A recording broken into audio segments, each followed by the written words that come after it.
Life Without Principle. By Henry David Thoreau. Life Without Principle. At a Lyceum, not long since, I felt that the lecturer had chosen a theme too foreign to himself, and so failed to interest me as much as he might have done. He described things not in or near to his heart, but toward his extremities and superficies. There was, in this sense, no truly central or centralizing thought in the lecture. I would have had him deal with his privatist experience, as the poet does. The greatest compliment that was ever paid me was when one asked me what I thought, and attended to my answer.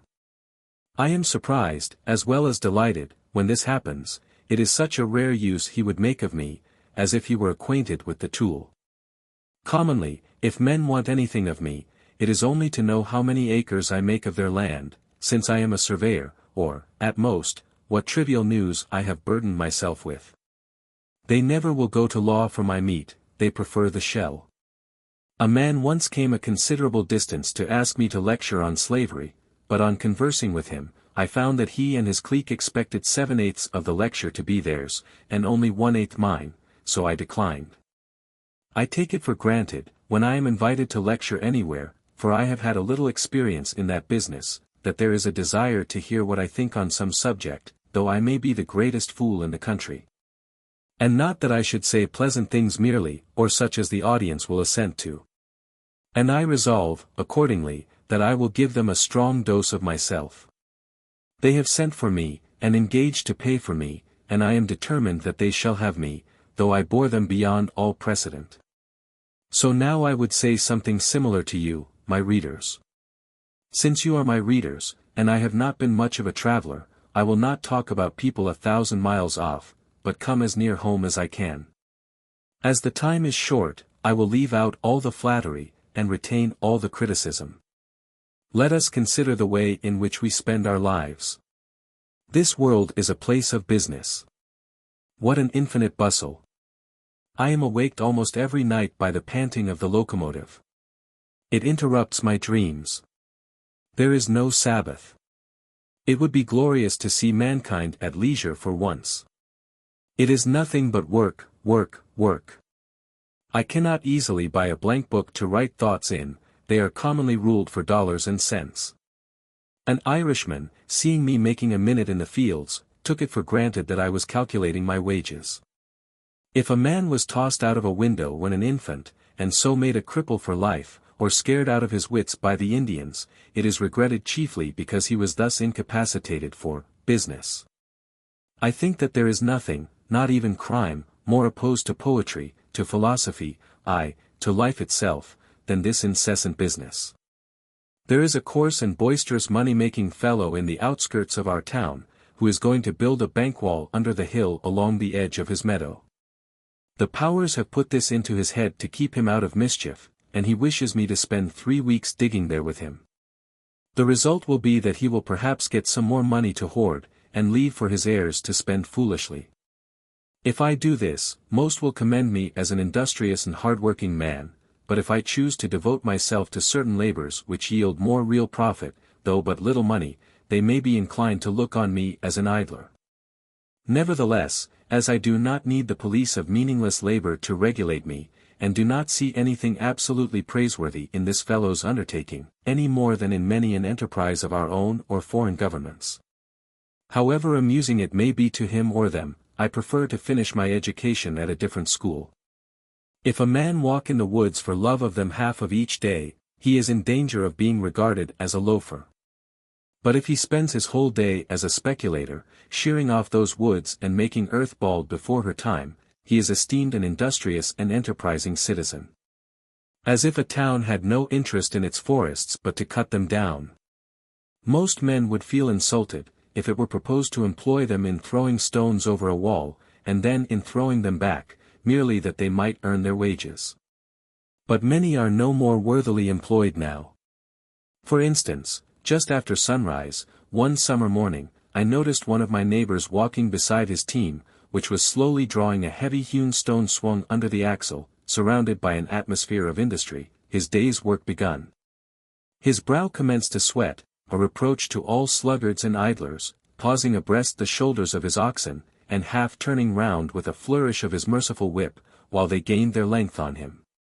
And I thought, such is the labor which the American Congress exists to protect, honest, manly toil, honest as the day is long, that makes his bread taste sweet, and keeps society sweet.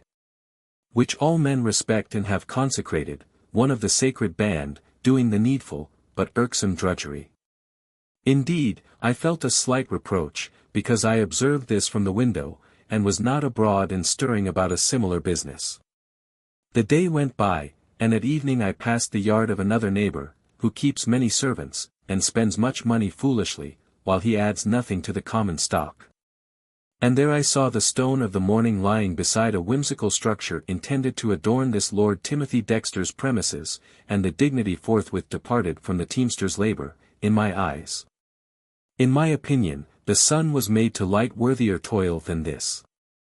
I may add, that his employer has since run off, in debt to a good part of the town, and, after passing through Chancery, has settled somewhere else, there to become once more a patron of the arts.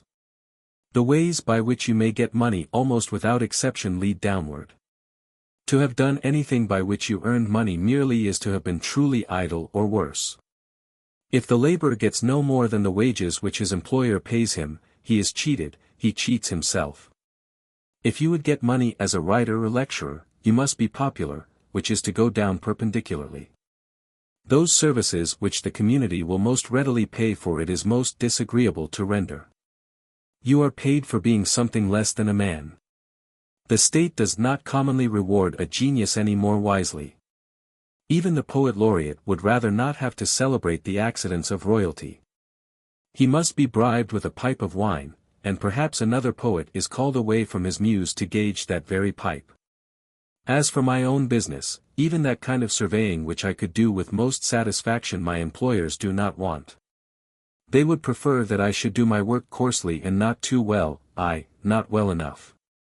When I observe that there are different ways of surveying, my employer commonly asks which will give him the most land, not which is most correct. I once invented a rule for measuring cordwood, and tried to introduce it in Boston.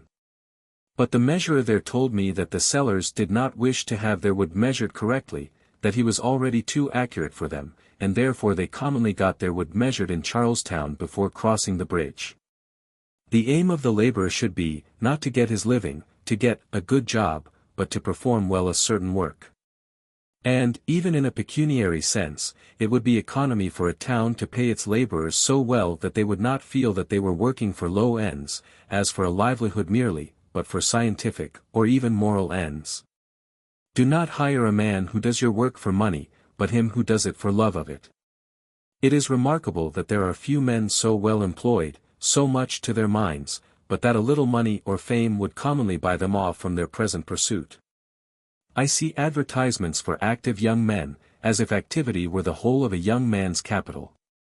Yet I have been surprised when one has with confidence proposed to me, a grown man, to embark in some enterprise of his, as if I had absolutely nothing to do, my life having been a complete failure hitherto.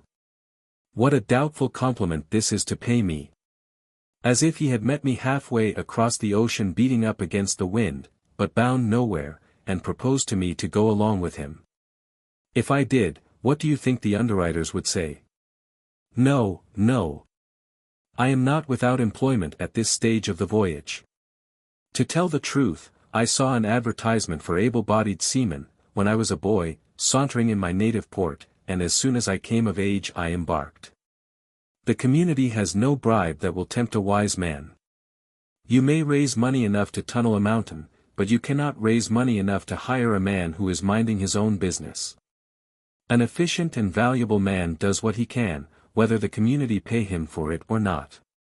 The inefficient offer their inefficiency to the highest bidder, and are forever expecting to be put into office. One would suppose that they were rarely disappointed. Perhaps I am more than usually jealous with respect to my freedom. I feel that my connection with and obligation to society are still very slight and transient. Those slight labors which afford me a livelihood, and by which it is allowed that I am to some extent serviceable to my contemporaries, are as yet commonly a pleasure to me, and I am not often reminded that they are a necessity.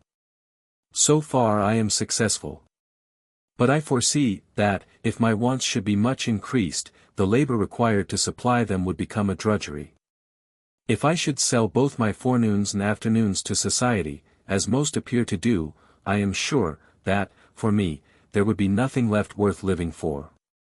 I trust that I shall never thus sell my birthright for a mess of pottage. I wish to suggest that a man may be very industrious, and yet not spend his time well. There is no more fatal blunderer than he who consumes the greater part of his life getting his living. All great enterprises are self-supporting. The poet, for instance, must sustain his body by his poetry, as a steam planing mill feeds its boilers with the shavings it makes. You must get your living by loving. But as it is said of the merchants that 97 in 100 fail, so the life of men generally, tried by this standard, is a failure, and bankruptcy may be surely prophesied. Merely to come into the world the heir of a fortune is not to be born, but to be stillborn, rather. To be supported by the charity of friends, or a government pension, provided you continue to breathe, by whatever fine synonyms you describe these relations, is to go into the almshouse. On Sundays the poor debtor goes to church to take an account of stock, and finds, of course, that his outgoes have been greater than his income. In the Catholic Church, especially, they go into chancery, make a clean confession, give up all, and think to start again. Thus men will lie on their backs, talking about the fall of man, and never make an effort to get up. As for the comparative demand which men make on life, it is an important difference between two, that the one is satisfied with a level success, that his marks can all be hit by point-blank shots, but the other, however low and unsuccessful his life may be, constantly elevates his aim, though at a very slight angle to the horizon. I should much rather be the last man, though, as the Orientals say, greatness doth not approach him who is forever looking down, and all those who are looking high are growing poor. It is remarkable that there is little or nothing to be remembered written on the subject of getting a living, how to make getting a living not merely honest and honorable, but altogether inviting and glorious. For if getting a living is not so, then living is not. One would think, from looking at literature, that this question had never disturbed a solitary individual's musings. Is it that men are too much disgusted with their experience to speak of it? The lesson of value which money teaches, which the author of the universe has taken so much pains to teach us, we are inclined to skip altogether. As for the means of living, it is wonderful how indifferent men of all classes are about it, even reformers, so called, whether they inherit, or earn, or steal it. I think that society has done nothing for us in this respect, or at least has undone what she has done. Cold and hunger seem more friendly to my nature than those methods which men have adopted and advised to ward them off. The title wise is, for the most part, falsely applied. How can one be a wise man, if he does not know any better how to live than other men, if he is only more cunning and intellectually subtle? Does wisdom work in a treadmill? Or does she teach how to succeed by her example? Is there any such thing as wisdom not applied to life? Is she merely the miller who grinds the finest logic? It is pertinent to ask if Plato got his living in a better way or more successfully than his contemporaries, or did he succumb to the difficulties of life like other men? Did he seem to prevail over some of them merely by indifference, or by assuming grand airs? Or find it easier to live, because his aunt remembered him in her will? The ways in which most men get their living, that is, live, are mere makeshifts, and a shirking of the real business of life, chiefly because they do not know, but partly because they do not mean any better. The rush to California, for instance, and the attitude, not merely of merchants, but of philosophers and prophets, so called, in relation to it, reflect the greatest disgrace on mankind. That so many are ready to live by luck, and so get the means of commanding the labor of others less lucky, without contributing any value to society. And that is called enterprise. I know of no more startling development of the immorality of trade, and all the common modes of getting a living. The philosophy and poetry and religion of such a mankind are not worth the dust of a puffball. The hog that gets his living by rooting, stirring up the soil so, would be ashamed of such company. If I could command the wealth of all the worlds by lifting my finger, I would not pay such a price for it. Even Muhammad knew that God did not make this world in jest. It makes God to be a moneyed gentleman who scatters a handful of pennies in order to see mankind scramble for them. The world's raffle. A subsistence in the domains of nature, a thing to be raffled for.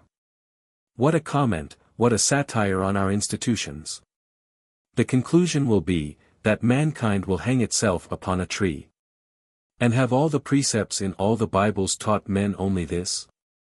And is the last and most admirable invention of the human race only an improved muckrake? Is this the ground on which Orientals and Occidentals meet? Did God direct us so to get our living, digging where we never planted, and He would, perchance, reward us with lumps of gold? God gave the righteous man a certificate entitling him to food and raiment, but the unrighteous man found a facsimile of the same in God's coffers, and appropriated it, and obtained food and raiment like the former. It is one of the most extensive systems of counterfeiting that the world has seen. I did not know that mankind were suffering for want of gold. I have seen a little of it. I know that it is very malleable, but not so malleable as wit. A grain of gold will gild a great surface, but not so much as a grain of wisdom. The gold digger in the ravines of the mountains is as much a gambler as his fellow in the saloons of San Francisco. What difference does it make, whether you shake dirt or shake dice? If you win, society is the loser. The gold digger is the enemy of the honest laborer, whatever checks and compensations there may be.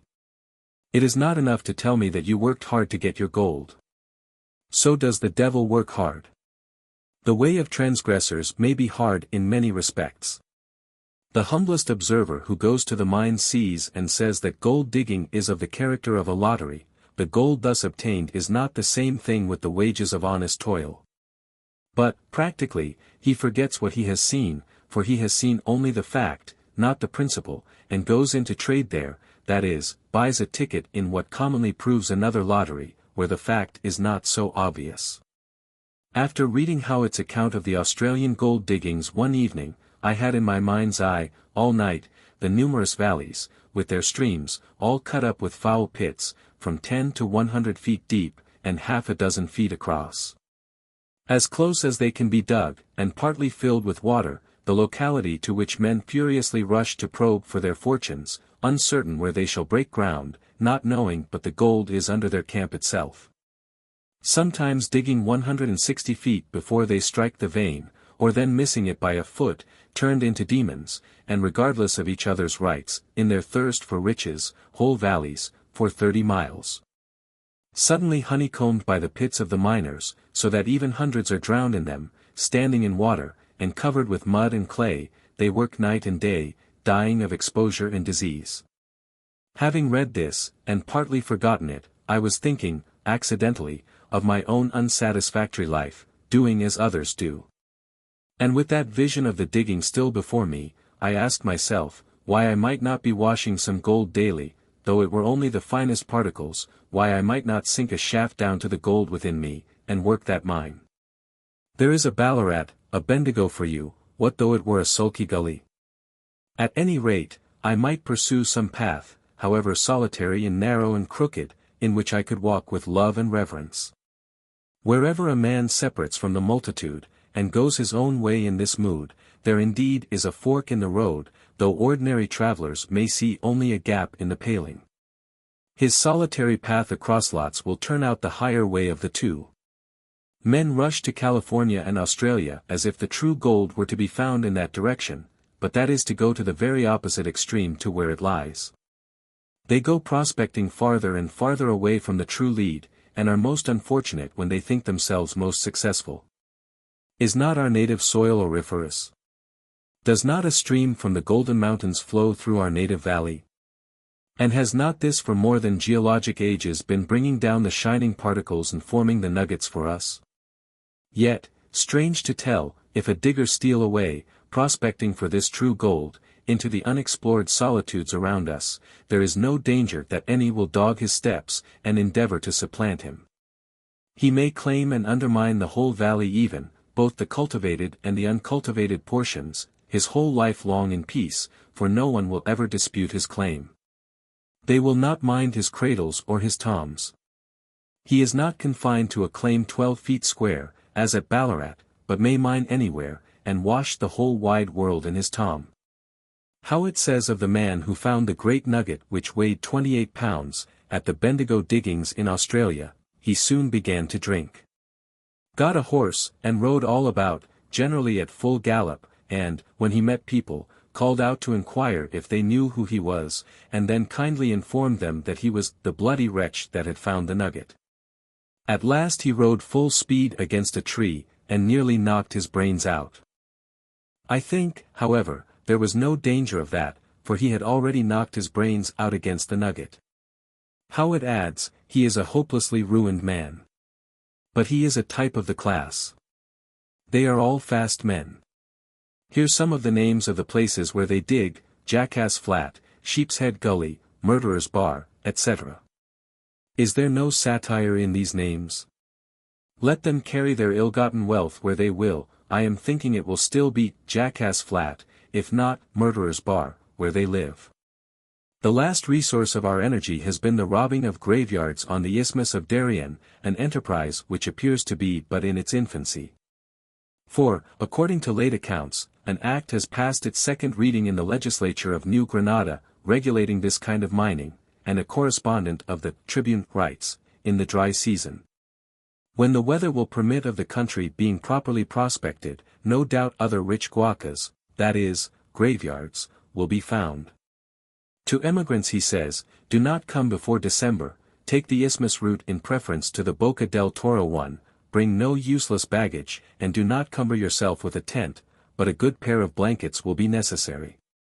A pick, shovel, and axe of good material will be almost all that is required, advice which might have been taken from the Burker's Guide. And he concludes with this line in italics and small capitals, if you are doing well at home, stay there, which may fairly be interpreted to mean, if you are getting a good living by robbing graveyards at home, stay there. But why go to California for a text? She is the child of New England, bred at her own school and church. It is remarkable that among all the preachers there are so few moral teachers. The prophets are employed in excusing the ways of men. Most reverend seniors, the Illuminati of the age, tell me, with a gracious, reminiscent smile, betwixt an aspiration and a shudder, not to be too tender about these things, to lump all that is, make a lump of gold of it. The highest advice I have heard on these subjects was groveling. The burden of it was, it is not worth your while to undertake to reform the world in this particular. Do not ask how your bread is buttered. It will make you sick, if you do, and the like. A man had better starve at once than lose his innocence in the process of getting his bread. If within the sophisticated man there is not an unsophisticated one, then he is but one of the devil's angels. As we grow old, we live more coarsely, we relax a little in our disciplines, and, to some extent, cease to obey our finest instincts. But we should be fastidious to the extreme of sanity, disregarding the gibes of those who are more unfortunate than ourselves. In our science and philosophy, even, there is commonly no true and absolute account of things. The spirit of sect and bigotry has planted its hoof amid the stars. You have only to discuss the problem, whether the stars are inhabited or not, in order to discover it. Why must we daub the heavens as well as the earth? It was an unfortunate discovery that Dr. Kane was a Mason, and that Sir John Franklin was another. But it was a more cruel suggestion that possibly that was the reason why the former went in search of the latter. There is not a popular magazine in this country that would dare to print a child's thought on important subjects without comment. It must be submitted to the D.S. I would it were the Chickadee-D's.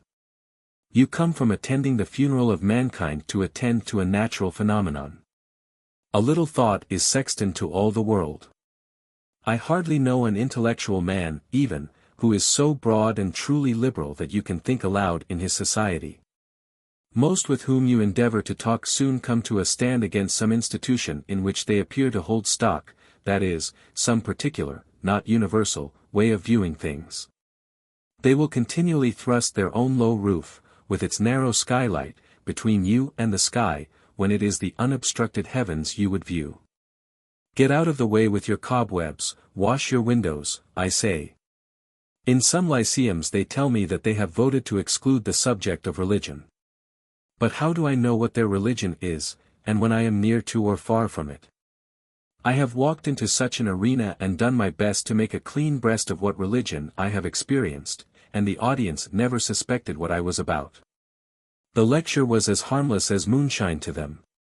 Whereas, if I had read to them the biography of the greatest scamps in history, they might have thought that I had written the lives of the deacons of their church.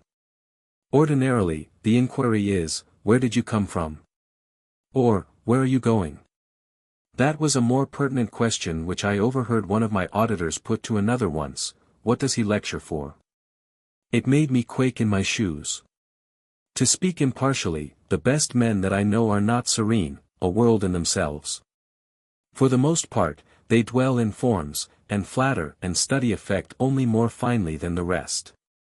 We select granite for the underpinning of our houses and barns, we build fences of stone.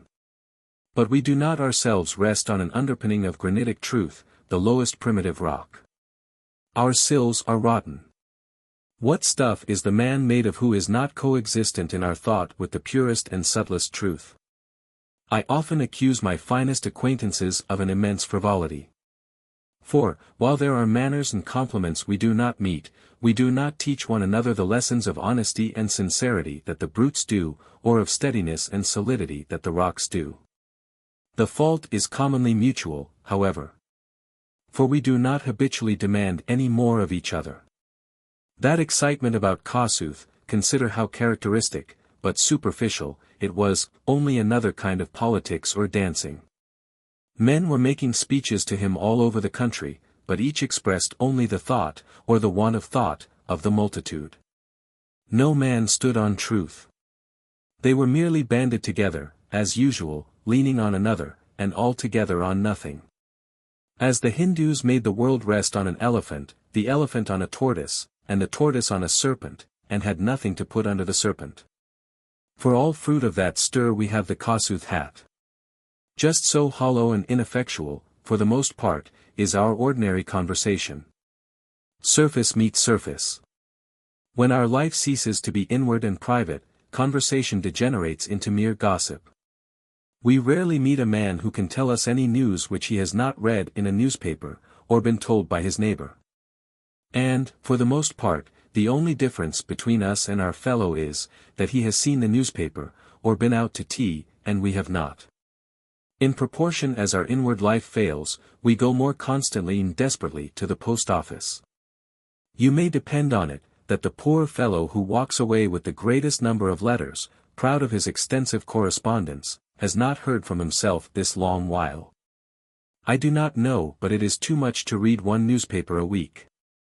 I have tried it recently, and for so long it seems to me that I have not dwelt in my native region. The sun, the clouds, the snow, the trees say not so much to me. You cannot serve two masters. It requires more than a day's devotion to know and to possess the wealth of a day. We may well be ashamed to tell what things we have read or heard in our day. I do not know why my news should be so trivial, considering what one's dreams and expectations are, why the developments should be so paltry. The news we hear, for the most part, is not news to our genius. It is the stalest repetition. You are often tempted to ask, why such stress is laid on a particular experience which you have had, that, after 25 years, you should meet Hobbins, Registrar of Deeds, again on the sidewalk. Have you not budged an inch, then? Such is the daily news. Its facts appear to float in the atmosphere, insignificant as the sporules of fungi, and impinge on some neglected thallus, or surface of our minds, which affords a basis for them, and hence a parasitic growth. We should wash ourselves clean of such news. Of what consequence, though our planet explode, if there is no character involved in the explosion? In health we have not the least curiosity about such events. We do not live for idle amusement. I would not run round a corner to see the world blow up. All summer, and far into the autumn, perchance, you unconsciously went by the newspapers and the news, and now you find it was because the morning and the evening were full of news to you. Your walks were full of incidents.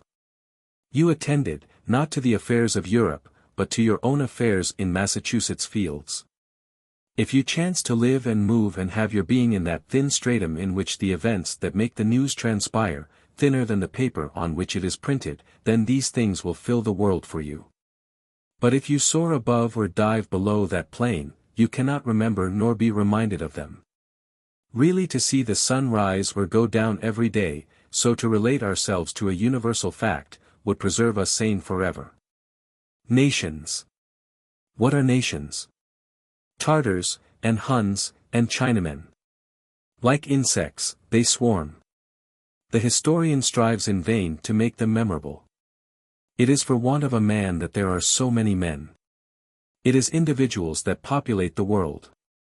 Any man thinking may say with the spirit of Lodin, I look down from my height on nations, and they become ashes before me.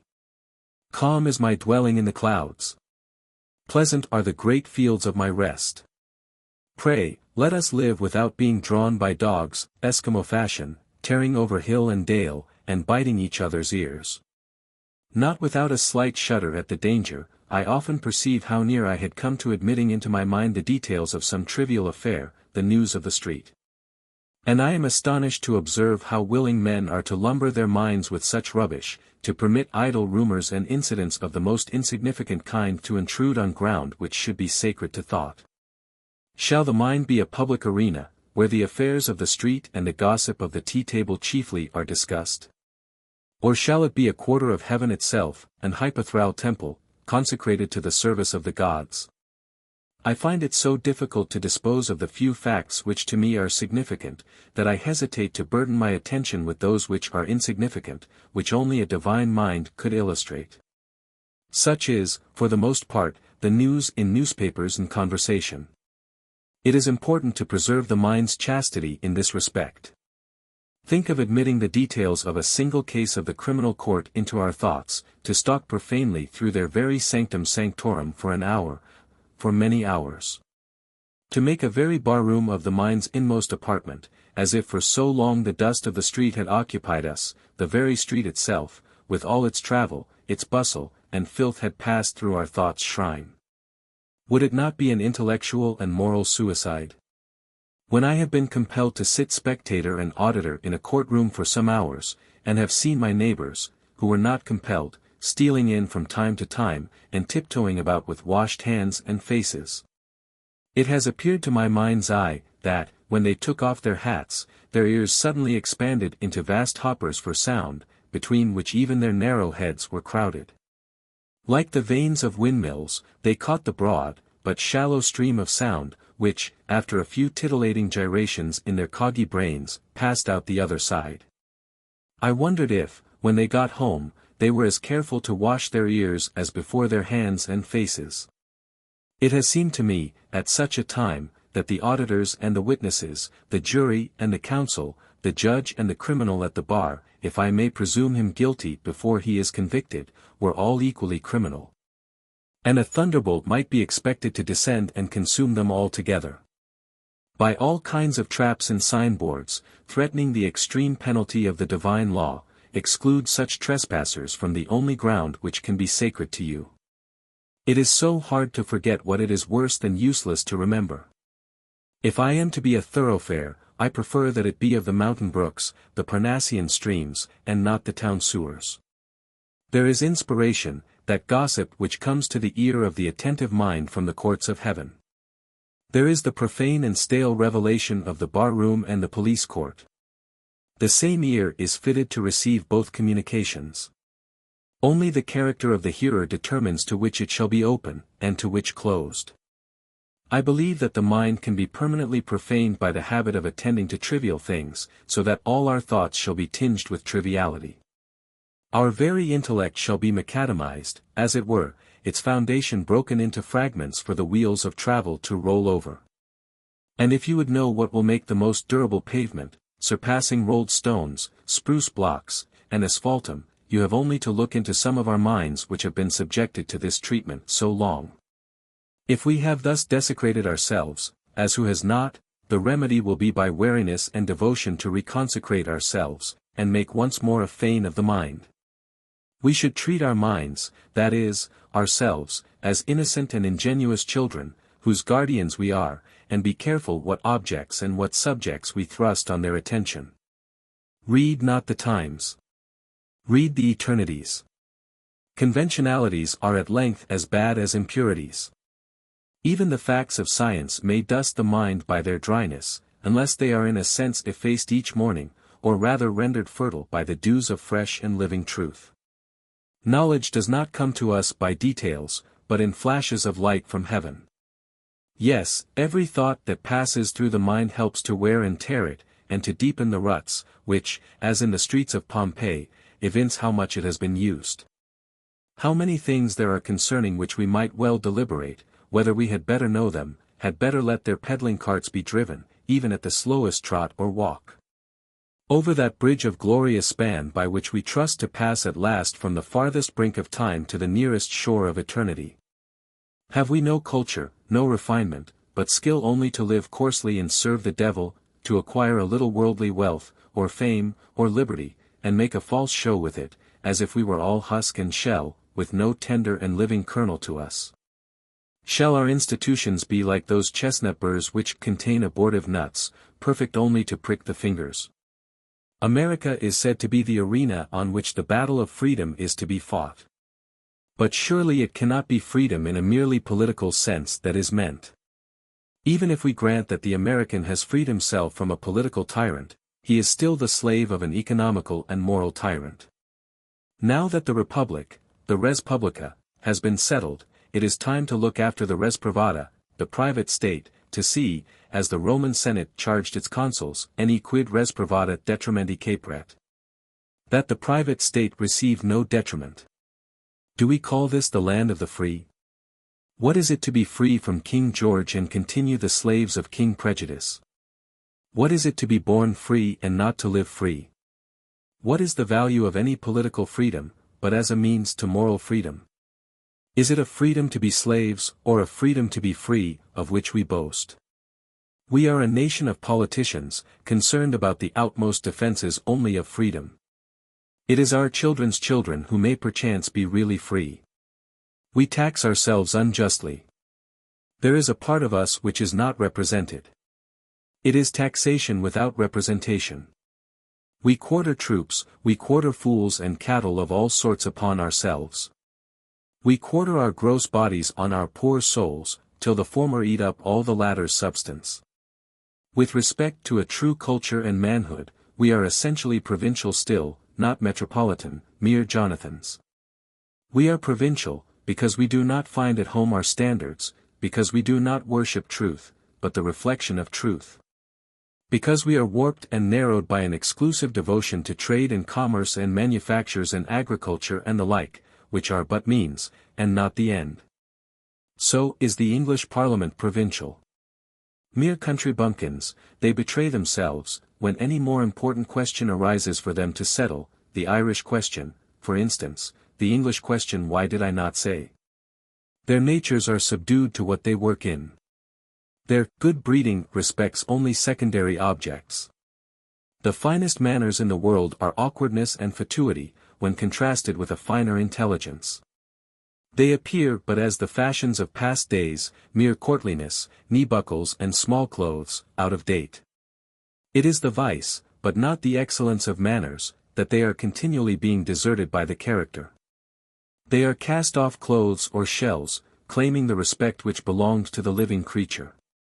You are presented with the shells instead of the meat, and it is no excuse generally, that, in the case of some fishes, the shells are of more worth than the meat. The man who thrusts his manners upon me does as if he were to insist on introducing me to his cabinet of curiosities, when I wish to see himself. It was not in this sense that the poet Decker called Christ the first true gentleman that ever breathed. I repeat that in this sense the most splendid court in Christendom is provincial, having authority to consult about transalpine interests only, and not the affairs of Rome. A praetor or proconsul would suffice to settle the questions which absorb the attention of the English Parliament and the American Congress. Government and legislation. These I thought were respectable professions. We have heard of heaven-born Numas, Lycurguses, and Solons, in the history of the world, whose names at least may stand for ideal legislators, but think of legislating to regulate the breeding of slaves, or the exportation of tobacco. What have divine legislators to do with the exportation or the importation of tobacco? What humane ones with the breeding of slaves? Suppose you were to submit the question to any son of God, and has he no children in the 19th century? Is it a family which is extinct? In what condition would you get it again? What shall a state like Virginia say for itself at the last day, in which these have been the principal, the staple productions?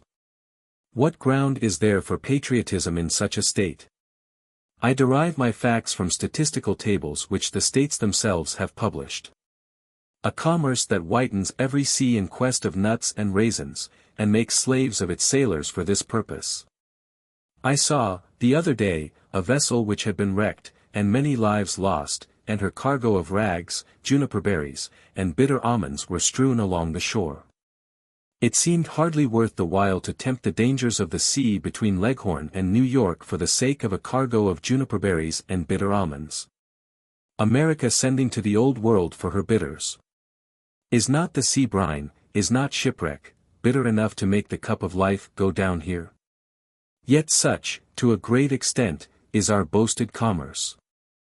And there are those who style themselves statesmen and philosophers who are so blind as to think that progress and civilization depend on precisely this kind of interchange and activity, the activity of flies about a molasses hogshead. Very well, observes one, if men were oysters. And very well, answer I, if men were mosquitoes. Lieutenant Herndon, whom our government sent to explore the Amazon, and, it is said, to extend the area of slavery, observed that there was wanting there an industrious and active population, who know what the comforts of life are, and who have artificial wants to draw out the great resources of the country. But what are the artificial wants to be encouraged? Not the love of luxuries, like the tobacco and slaves of, I believe, his native Virginia, nor the ice and granite and other material wealth of our native New England. Nor are the great resources of a country that fertility or barrenness of soil which produces these. The chief want, in every state that I have been into, was a high and earnest purpose in its inhabitants.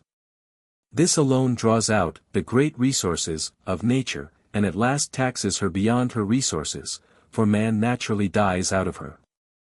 When we want culture more than potatoes, and illumination more than sugar plums, then the great resources of a world are taxed and drawn out, and the result, or staple production, is, not slaves, nor operatives, but men. Those rare fruits called heroes, saints, poets, philosophers, and redeemers. In short, as a snowdrift is formed where there is a lull in the wind, so, one would say, where there is a lull of truth, an institution springs up. But the truth blows right on over it, nevertheless, and at length blows it down. What is called politics is comparatively something so superficial and inhuman, that, practically, I have never fairly recognized that it concerns me at all. The newspapers, I perceive, devote some of their columns specially to politics or government without charge, and this, one would say, is all that saves it. But, as I love literature, and, to some extent, the truth also, I never read those columns at any rate. I do not wish to blunt my sense of right so much. I have not got to answer for having read a single president's message. A strange age of the world this, when empires, kingdoms, and republics come begging to a private man's door, and utter their complaints at his elbow. I cannot take up a newspaper but I find that some wretched government or other, hard pushed, and on its last legs, is interceding with me, the reader, to vote for it, more importunate than an Italian beggar. And if I have a mind to look at its certificate, made, perchance, by some benevolent merchant's clerk, or the skipper that brought it over, for it cannot speak a word of English itself, I shall probably read of the eruption of some Vesuvius, or the overflowing of some true or forged, which brought it into this condition.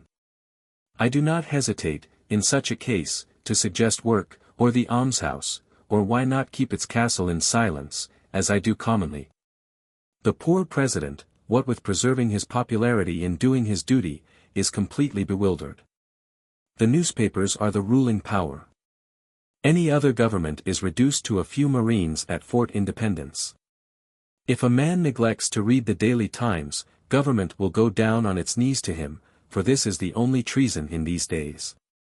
Those things which now most engage the attention of men, as politics and the daily routine, are, it is true, vital functions of human society, but should be unconsciously performed, like the corresponding functions of the physical body. They are infrahuman, a kind of vegetation. I sometimes awake to a half-consciousness of them going on about me, as a man may become conscious of some of the processes of digestion in a morbid state, and so have the dyspepsia, as it is called. It is as if a thinker submitted himself to be rasped by the great gizzard of creation. Politics is, as it were, the gizzard of society, full of grit and gravel, and the two political parties are its two opposite halves, sometimes split into quarters, it may be, which grind on each other. Not only individuals, but states, have thus a confirmed dyspepsia, which expresses itself, you can imagine by what sort of eloquence. Thus our life is not altogether a forgetting, but also, alas, to a great extent, a remembering of that which we should never have been conscious of, certainly not in our waking hours. Why should we not meet, not always as dyspeptics, to tell our bad dreams, but sometimes as eupeptics, to congratulate each other on the ever-glorious morning? I do not make an exorbitant demand, surely. How do you find this book? Any thoughts about the book or the author? Any suggestion for improvement? Please take a moment to share your thoughts in a comment. If you like it, share it with your friends who might enjoy it as well. Subscribe to keep in touch. Visit CompleteAudiobooks.com for more quality content.